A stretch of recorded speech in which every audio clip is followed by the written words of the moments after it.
दोस्तों, क्या आपको पता है कि जो सांस हम लेते हैं अंदर में, ये अपने आप को 5 भागों में विभक्त करके और शरीर के डिफरेंट अंगों को, आंतरिक अंग एवं बाह्य अंग दोनों को कंट्रोल करता है। तो चलिए इसी विषय पर आज हम चर्चा लेकर के आपके पास हाजिर हुआ हूँ। प्रश्नोपनिषद में ये कहा गया है कि जो श्वास हम लेते हैं ये अपने आप को 5 भागों में विभक्त करके और शरीर के डिफरेंट अंगों को पोषित करता है। 5 भाग कौन कौन से हैं उसके बारे में मैं छोटी सी जानकारी देता हूँ, उसके बाद उसके बारे में डिटेल में हम चर्चा करेंगे। तो सबसे पहला है उदान वायु, दूसरा है प्राण वायु, तीसरा है समान वायु, चौथा है अपान वायु और पांचवा है व्यान वायु। ये हम सीरियल वाइज इसलिए बता रहे हैं कि ऊपर से नीचे तक कैसे कंट्रोल करता है उसके बारे में मैं बताऊंगा। तो चलिए सबसे पहले हम उदान वायु की चर्चा करते हैं। उदान वायु वो वायु है जो कि आपको कंठ से लेकर के हमारे सहस्त्रार चक्र तक को कंट्रोल करता है, यानी ब्रह्मरंध्र, यानी ये विशुद्धि चक्र से लेकर के सहस्त्रार चक्र कंट्रोल करता है। इस पूरे क्षेत्र के अंग को कंट्रोल करता है। इसमें हमारे श्रवण तंत्र आते हैं, श्वसन तंत्र आते हैं, जो हम नाक से श्वास लेते हैं या कान से सुनते हैं। फिर आपको थायराइड ग्लैंड आया, पैराथायराइड ग्लैंड आया, फिर हाइपोथैलेमस आया, पिट्यूटरी ग्लैंड आया, पीनियल ग्लैंड आया। यानी जितने हमारे ऐसे ऐसे अंग जो इस क्षेत्र से हैं, कंठ से ऊपर में, वो सारे हमें उससे कंट्रोल होते हैं। साथ साथ में आज्ञा चक्र भी इससे आ रहा है, विशुद्धि चक्र आ रहा है, सहस्त्रार चक्र आ रहा है, यानी 3 चक्र भी इसके साथ में लिमिट हो गए हैं।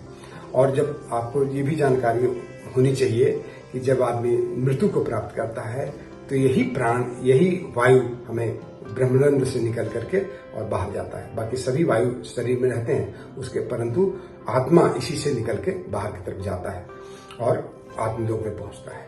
चलिए अब दूसरी वायु की बात करते हैं। दूसरा वायु है जिसे हम प्राण वायु कहते हैं या प्राण कहते हैं। इसका क्षेत्र है हमारा विशुद्धि चक्र, यानी गले से लेकर के, कंठ से लेकर के और हृदय तक का।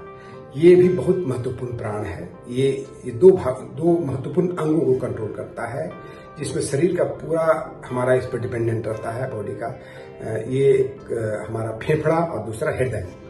फेफड़ा और हृदय जैसे कि जानते हैं कि श्वास जब भी हम लेते हैं तो फेफड़ा से होते हुए वहाँ क्लीनिंग होता है, सफाई होती है, वहाँ से हृदय में आता है और हृदय से ये वायु पूरे शरीर में एक एक कोशिकाओं तक पहुंचाया जाता है। शुद्ध ऑक्सीजन के साथ में प्योर वायु को पहुंचाया जाता है, ऑक्सीजन को पहुंचाया जाता है।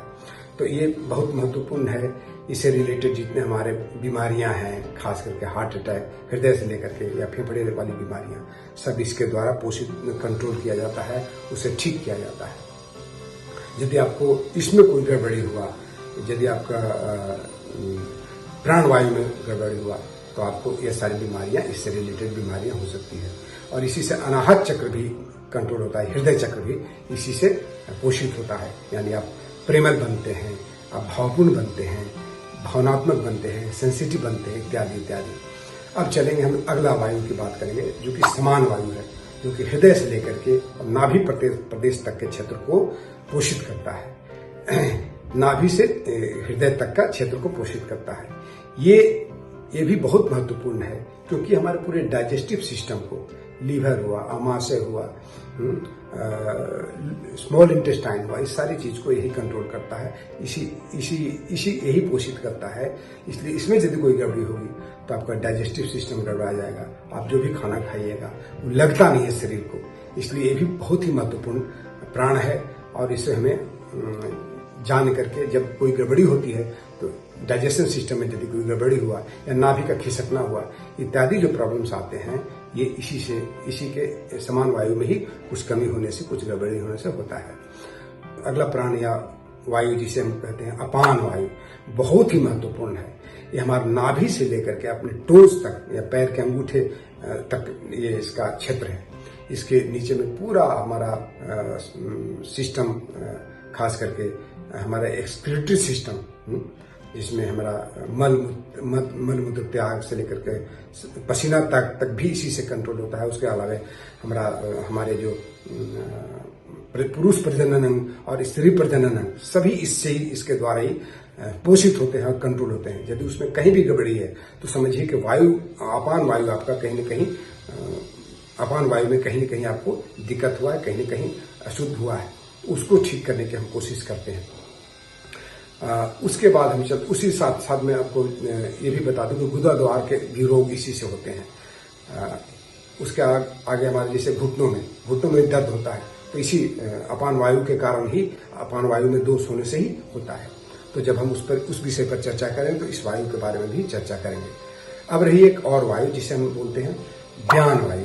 ये चारों वायु के मिश्रण एक साथ मिलकर के हम व्यान वायु बनाता है, जो कि हमारा टोज टू टॉप यहाँ तक का इसको ये पोषित करता है और दौड़ता है, यानी ये ब्लड सर्कुलेशन से रिलेटेड है। इसीलिए व्यान वायु का मुख्य उद्देश्य होता है ब्लड प्रेशर को कंट्रोल में रखना।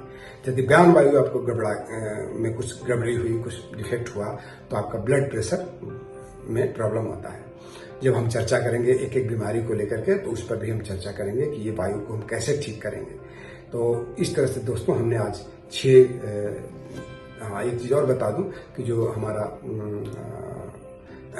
जो व्यान वायु है वो स्वाधिष्ठान चक्र से रिलेटेड है, जो कि सेक्स सेंटर के पास में जिसका बटन होता है, और हमारा जो अपान वायु है उसका वो हमारा जो मूलाधार चक्र है उससे रिलेटेड होता है।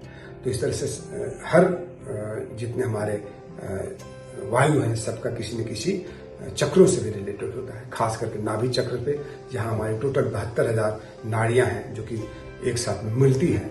वो वही मणिपुर चक्र है जहां से माता से बच्चे जुड़े हुए रहते हैं। इसलिए समान वायु और अपान वायु का दोनों मेल रहता है, इसलिए वो दोनों वायु हमारे total digestive, excretory and reproductive system, यानी पाचन क्रिया, पाचन तंत्र, प्रजनन तंत्र और जो एक्सक्रीटरी सिस्टम यानी निष्कासन तंत्र से रिलेटेड होता है।